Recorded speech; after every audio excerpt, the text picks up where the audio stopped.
ট্রাম্পের সাথে যোগ দিচ্ছে পাকিস্তান, লক্ষ্য গাজা উপত্যকা। ইরানে বিক্ষোভে কমপক্ষে ৩,১১৭ জন নিহত, প্রথমবার জানালো রাষ্ট্রীয় সংবাদ মাধ্যম।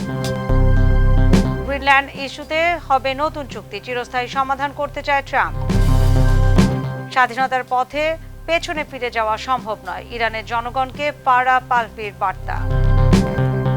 পাকিস্তানে করাচিতে ভয়াবহ অগ্নিকাণ্ডে মৃত্যুর সংখ্যা বেড়ে ৬১।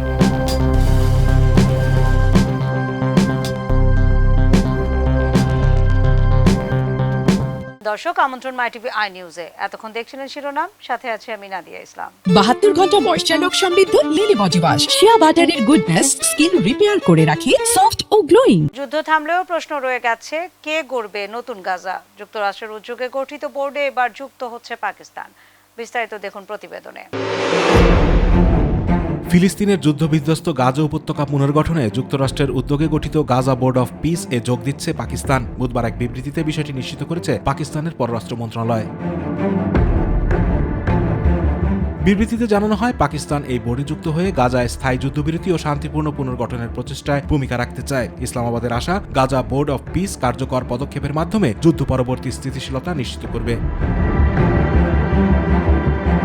এ সিদ্ধান্ত এমন এক সময় এলো যখন সুইজারল্যান্ডের দাভোস শহরে শুরু হয়েছে বিশ্ব অর্থনৈতিক ফোরামের বার্ষিক সম্মেলন। এতে পাকিস্তানের প্রধানমন্ত্রী শেহবাজ শরীফ অংশ নিয়েছেন। একই সঙ্গে দাভোসের উদ্দেশ্যে রওনা হয়েছেন দেশটির সেনা ও প্রতিরক্ষা বিভাগের প্রধান ফিল্ড মার্শাল আসিম মুনির।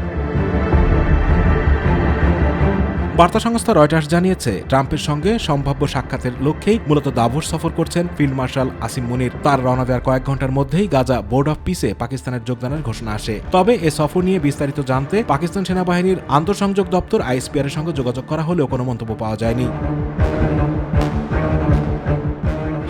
ইসরায়েলের যুদ্ধ স্থায়ীভাবে বন্ধ করতে যুক্তরাষ্ট্রের প্রেসিডেন্ট ডোনাল্ড ট্রাম্প গত বছরের ২৯ সেপ্টেম্বর একটি ২০ দফা শান্তি পরিকল্পনা প্রস্তাব করেন। উভয় পক্ষের সম্মতির পর ২০২৫ সালের ১০ অক্টোবর থেকে তা কার্যকর হয়। এই পরিকল্পনা অনুযায়ী যুদ্ধ পরবর্তী গাজা পরিচালনার জন্য একটি অরাজনৈতিক টেকনোক্র্যাট সরকার গঠিত হবে, যা পরিচালিত হবে গাজা বোর্ড অব পিসের নির্দেশনায়। বোর্ডটি গাজার পুনর্গঠনের তহবিল সংগ্রহ ও ব্যয় তদারকির দায়িত্ব পালন করবে। গত ১৭ জানুয়ারি প্রেসিডেন্ট ট্রাম্প পাকিস্তানকে এই বোর্ডে যোগ দেওয়ার আমন্ত্রণ জানান। সেই আমন্ত্রণ গ্রহণ করেই গাজা বোর্ড অব পিসে যুক্ত হচ্ছে ইসলামাবাদ। ইরানের সরকার বিরোধী বিক্ষোভে ভয়াবহ প্রাণহানির সংখ্যা প্রথমবারের মতো সরকারি হিসেব প্রকাশ করেছে তেহরান। সরকার বলছে নিহত ৩,০০০-এর বেশি, কিন্তু বেসরকারি সংস্থা বলছে ভিন্ন কথা। বিস্তারিত দেখুন প্রতিবেদনে। ইরানে চলমান সরকার বিরোধী বিক্ষোভে নিহতের সরকারি হিসাব প্রকাশ করেছে তেহরান। রাষ্ট্রায়ত্ত সংবাদ মাধ্যম প্রেস টিভির তথ্যমতে সাম্প্রতিক বিক্ষোভে অন্তত ৩,১১৭ জন প্রাণ হারিয়েছেন। এটি প্রথমবারের মতো ইরানি সরকারের পক্ষ থেকে প্রকাশিত আনুষ্ঠানিক পরিসংখ্যান। প্রতিবেদনে বলা হয়েছে, ইরানে শহীদ ফাউন্ডেশনের তথ্য অনুযায়ী নিহতদের মধ্যে ২,৪২৭ জন বেসামরিক নাগরিক ও নিরাপত্তা বাহিনীর সদস্য রয়েছেন। তবে নিহতদের পরিচয় ও ঘটনার বিস্তারিত আলাদাভাবে প্রকাশ করা হয়নি। এদিকে যুক্তরাষ্ট্রভিত্তিক মানবাধিকার সংগঠন human rights activist news agency সরকারি হিসাবের চেয়ে অনেক বেশি প্রাণহানির দাবি করেছে। সংস্থাটির তথ্যমতে এবারের বিক্ষোভে নিহত হয়েছেন ৪,৫১৯ জন, যার মধ্যে ৪,২৫১ জন বিক্ষোভকারী এবং ১৯৭ জন নিরাপত্তা রক্ষাকারী বাহিনীর সদস্য। HRAN আরও জানিয়েছে, নিহতদের তালিকায় ১৮ বছরের কম বয়সী অন্তত ৩৫ জন রয়েছেন। এছাড়া ৩৮ জন এমন ব্যক্তি রয়েছেন যারা বিক্ষোভকারী কিংবা নিরাপত্তা বাহিনীর সদস্য কোনোটিই নন। আরও ৯,০০০-এর বেশি মৃত্যুর ঘটনা যাচাই করা হচ্ছে বলেও দাবি করেছে সংস্থাটি। গত ২৮ ডিসেম্বর অর্থনৈতিক অসন্তোষ থেকে ইরানে এই বিক্ষোভ শুরু হয়। পরে তা সরকার পতনের দাবিতে রূপ নেয়। পরিস্থিতি নিয়ন্ত্রণে ৮ জানুয়ারি ইন্টারনেট বন্ধ করে নিরাপত্তা বাহিনী মাঠে নামানো হয়, যার পর সহিংসতা আরও বেড়ে যায়। ইরানি কর্তৃপক্ষ বিক্ষোভকারীদের সন্ত্রাসী ও বিদেশি শক্তির মদতপুষ্ট বলে আখ্যা দিয়েছে। যুক্তরাষ্ট্র ও ইসরায়েলের বিরুদ্ধে এই বিক্ষোভ উস্কে দেওয়ার অভিযোগও করেছে তেহরান। এদিকে আন্তর্জাতিক মানবাধিকার সংগঠনগুলো দাবি করছে, অনেক ক্ষেত্রে নিরাপত্তা বাহিনীর গুলিতে নিরস্ত্র বিক্ষোভকারীরা নিহত হয়েছেন। অ্যামনেস্টি ইন্টারন্যাশনাল জানিয়েছে, তারা নিরাপত্তা বাহিনীর অতিরিক্ত বল প্রয়োগের নির্ভরযোগ্য তথ্য পেয়েছে। আতিকুর রহমান তিতাস, মাই টিভি। আসছে ন্যাটোর সঙ্গে চিরস্থায়ী চুক্তির ইঙ্গিত। গ্রিনল্যান্ড ইস্যুতে শুল্ক হুমকি প্রত্যাহার করলেন ট্রাম্প। বিস্তারিত প্রতিবেদনে। গ্রিনল্যান্ড ইস্যুতে নাটকীয় মোড় নিয়েছে যুক্তরাষ্ট্র ও ন্যাটোর সম্পর্ক। ন্যাটো মিত্রদের উপর শুল্ক আরোপের হুমকি প্রত্যাহারের কয়েক মিনিট পরই মার্কিন সংবাদ মাধ্যম সিএনবিসিকে দেয়া সাক্ষাৎকারে নতুন চুক্তির ধারণার কথা জানান প্রেসিডেন্ট ডোনাল্ড ট্রাম্প। ট্রাম্প বলেন, একটি সম্ভাব্য চুক্তি এখন বিবেচনায় রয়েছে, যা তিনি যেমনটা চেয়েছিলেন ঠিক তেমনই। তবে চুক্তির বিস্তারিত ব্যাখ্যা করতে গিয়ে তিনি বলেন, বিষয়টি কিছুটা জটিল এবং পরে বিস্তারিত জানানো হবে। মার্কিন প্রেসিডেন্ট দাবি করেন, ন্যাটো মহাসচিব মার্ক রুতে ইতোমধ্যে ডেনমার্ক ও জোটের অন্যান্য সদস্যদের সঙ্গে এ বিষয়ে আলোচনা শুরু করেছেন। ট্রাম্পের ভাষায় এটি হবে একটি চিরস্থায়ী চুক্তি। গ্রিনল্যান্ড নিয়ে এই চুক্তিতে বিরল খনিজ সম্পদের বিষয়টি অন্তর্ভুক্ত থাকবে কিনা সে বিষয়ে স্পষ্ট কিছু বলেননি ট্রাম্প। তবে তিনি জানান, ন্যাটো ও ডেনমার্কের সঙ্গে নিরাপত্তা সহযোগিতা থাকবে চুক্তির মূল অংশে। সাক্ষাৎকার শেষে ট্রাম্প আরও বলেন, আলোচনা অনেকটা এগিয়েছে এবং এই চুক্তির মাধ্যমে যুক্তরাষ্ট্র জাতীয় ও আন্তর্জাতিক নিরাপত্তার ক্ষেত্রে প্রয়োজনীয় সবকিছুই পাবে। এদিকে ন্যাটোর এক মুখপাত্র সিবিএস নিউজকে জানিয়েছে, প্রস্তাবিত চুক্তির লক্ষ্য হবে আর্কটিক অঞ্চলের নিরাপত্তা জোরদার করা এবং রাশিয়া ও চীন যেন গ্রিনল্যান্ডে কোনোভাবেই সামরিক ও অর্থনৈতিক প্রভাব বিস্তার করতে না পারে তা নিশ্চিত করা। ডেনমার্ক ও গ্রিনল্যান্ডের পক্ষে অবস্থান নেওয়া যুক্তরাজ্য, জার্মানি ও ফ্রান্স সহ ইউরোপের 8 দেশের উপর 10% শুল্ক আরোপের ঘোষণা দিয়েছিলেন ডোনাল্ড ট্রাম্প। তবে বুধবার সেই সিদ্ধান্ত থেকে সরে আসেন তিনি। এই সিদ্ধান্তকে ইউরোপীয় পররাষ্ট্রমন্ত্রীরা স্বাগত জানিয়েছেন।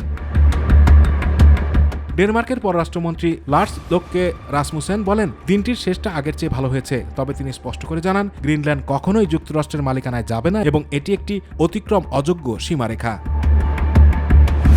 সুইডেনের পররাষ্ট্রমন্ত্রী মারিয়া মালমার স্টেনারগার্ড বলেন, মিত্রদের সম্মিলিত অবস্থানের কারণে এই চাপ মোকাবেলা সম্ভব হয়েছে এবং ইউরোপ ব্ল্যাকমেলের কাছে মাথা নত হবে না।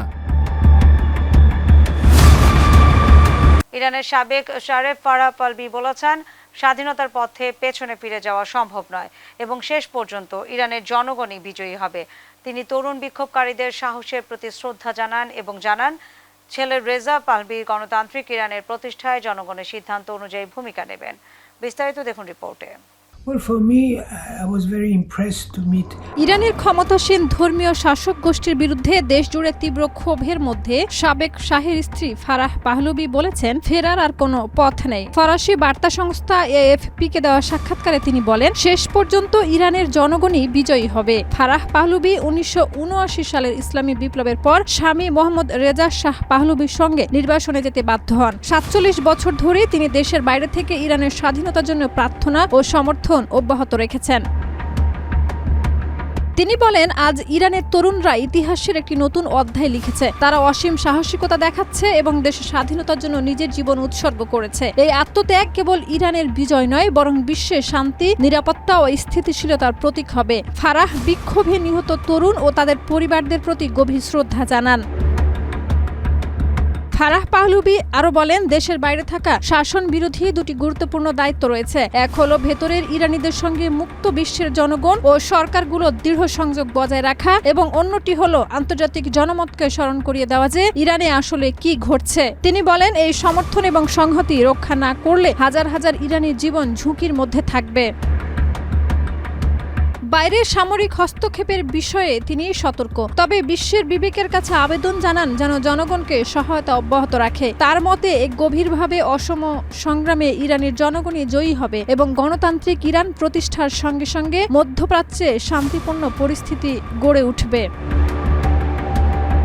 ধর্মীয় শাসনের পতনের পর ছেলে রেজা পাহলভির ভূমিকা নির্ধারণ করবে ইরানের জনগণ। তিনি নিজেকে কেবল তরুণদের কণ্ঠস্বর হিসেবে দেখবেন। ফারাহ বলেন, 47 বছর ধরে আমি ইরানের স্বাধীনতা কামনা করেছি। আজ আমার ইচ্ছা এবং প্রয়োজন হলো দেশে ফিরে গিয়ে এই অসাধারণ সন্তানদের সঙ্গে সংহতি স্থাপন করা।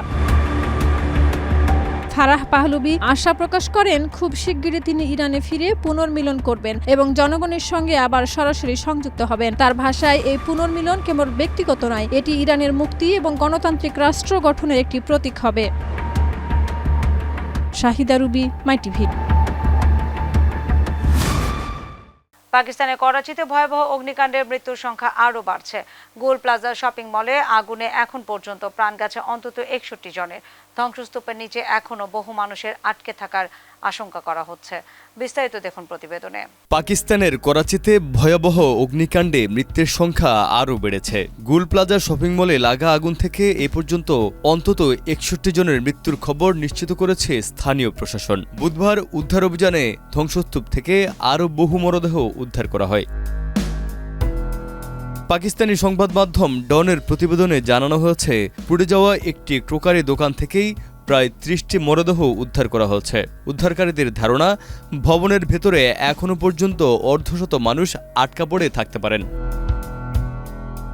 গত শনিবার রাতে করাচির ব্যস্ত জিন্নাহ রোডে অবস্থিত গুল প্লাজা শপিং মলে আগুন লাগে। মুহূর্তের মধ্যে আগুন পুরো ভবনে ছড়িয়ে পড়ে। তখন ভেতরে ছিলেন অসংখ্য ক্রেতা ও দোকানকর্মী। আগুন নিয়ন্ত্রণে আনতে ফায়ার সার্ভিসের প্রায় ২৪ ঘন্টা সময় লাগে।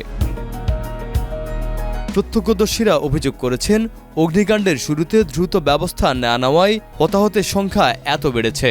প্রাথমিক তদন্তে জানানো হয়েছে, বৈদ্যুতিক গোলযোগ থেকেই আগুনের সূত্রপাত হয়। তবে ভবনের নিরাপত্তা ব্যবস্থা ও অগ্নি নির্বাপন ব্যবস্থার ঘাটতি নিয়েও উঠছে গুরুতর প্রশ্ন। নিউজ ডেস্ক, মাই টিভি।